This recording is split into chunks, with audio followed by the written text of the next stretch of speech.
हवा में नीम के पत्तों की सरसराहट हो रही थी। रामू काका ने कड़क चाय का आखिरी दौर लड़कों के सामने रखा। आज की रात भारी है बच्चों। ऐसी रात को रूहें जमीन के करीब होती है। अच्छा डराओ मत यार। कल रात भी आपकी कहानी की वजह से मैं सो नहीं पाया था। अबे विक्की, तू तो वैसे भी चूहा है। चाचा, आप शुरू करो। उस हवेली में उस रात क्या हुआ था? हिम्मत और बेवकूफी में एक बारीक लकीर होती है आर्यन। ठाकुर विक्रम सिंह में हिम्मत बहुत थी, पर समझ कम। साल 1980 की वो सर्द रात। रहमान तब 25 साल के थे। ठाकुर विक्रम सिंह अपनी जीप में शान से बैठे थे। उनके हाथ में एक पुरानी पीतल की चाबी थी, जिसे उन्होंने एक नीलाम में खरीदा था। रहमान, गाड़ी की रफ्तार बढ़ाओ। आज इस भूतिया हवेली का भ्रम तोड़ना है मुझे। सुना है वहां की रानी ने मरने से पहले सबको श्राप दिया था। मालिक, गांव वाले कहते हैं कि रानी का शव कभी मिला ही नहीं। वो दीवार के पीछे आज भी जिंदा है। दीवारें बोलती नहीं हैं रहमान, सिर्फ गूंजती हैं। डरो मत, तुम्हारी बंदूक और मेरी हिम्मत काफी है। जैसे ही जीप हवेली के गेट पर रुकी, एक अजीब सी महक आई। सड़े हुए मांस और मोगरे के फूलों की मिली जुली गंध। अजीब है, यहाँ फूल तो कहीं नहीं है, फिर ये खुशबू कहां से आ रही है? साहब, ये खुशबू नहीं, ये बुलावा है। चलिए वापस चलते हैं, मेरा जी घबरा रहा है। अचानक एक चीख गूंजी, बचाओ, मुझे बचाओ। कौन है? बाहर आओ। वो आवाज हवेली की पहली मंजिल की बालकनी से आई थी। वहां एक साया खड़ा था, एक औरत जिसने सुर्ख लाल रंग का जोड़ा पहना था, लेकिन उसका चेहरा बालों से ढका था।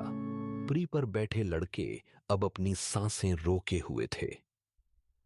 रहमान चाचा की आवाज अब और भी गहरी हो गई थी। जैसे ही हम ऊपर पहुंचे, दरवाजा खुद ब खुद बंद हो गया। फिर क्या हुआ चाचा? क्या वो रानी थी? नहीं राहुल, वो रानी का साया नहीं, उसकी भूख थी। ठाकुर साहब जैसे ही उसके करीब पहुंचे, उस औरत ने अपना चेहरा दिखाया। उसकी आंखें नहीं थी, बस दो काले गड्ढे थे जिनसे खून बह रहा था। तुम आ गए विक्रम। 100 साल हो गए। मेरा श्रृंगार अधूरा है। तुम क्या हो? पीछे हटो। मुझे तुम्हारी आंखें चाहिए और रहमान का कलेजा। उसने ठाकुर का गला पकड़ा और उन्हें दीवार से सटा दिया। ठाकुर की हड्डियां चटकने की आवाज पूरे कमरे में गूंज। मैं अपनी जान बचाने के लिए पीछे भागा, लेकिन फर्श दलदल बन गया था। मेरे पैर ढंसने लगे। तभी ठाकुर साहब की आखिरी चीख सुनाई दी। रहमान भाग, अपनी पीठ मत दिखाना। ये साया पीठ से चिपक जाता है। भाग। अचानक टपरी की लालटेन की लौ नीली पड़ गई। रामू काका, जो पीछे छाए बना रहे थे, गायब हो गए। मजाक अच्छा नहीं है। लाइट को क्या हुआ? जब मैंने भागने की कोशिश की थी, तो उस डायन ने मेरी पीठ पर हाथ रखा था। वो निशान आज भी गर्म है।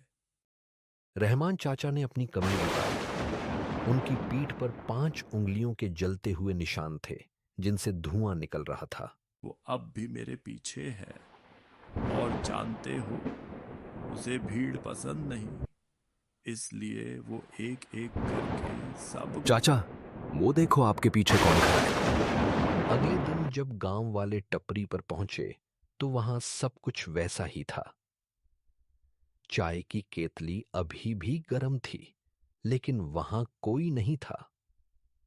बस धूल पर एक लाइन लिखी थी, कहानी अभी खत्म नहीं हुई है, चाय ठंडी हो रही है।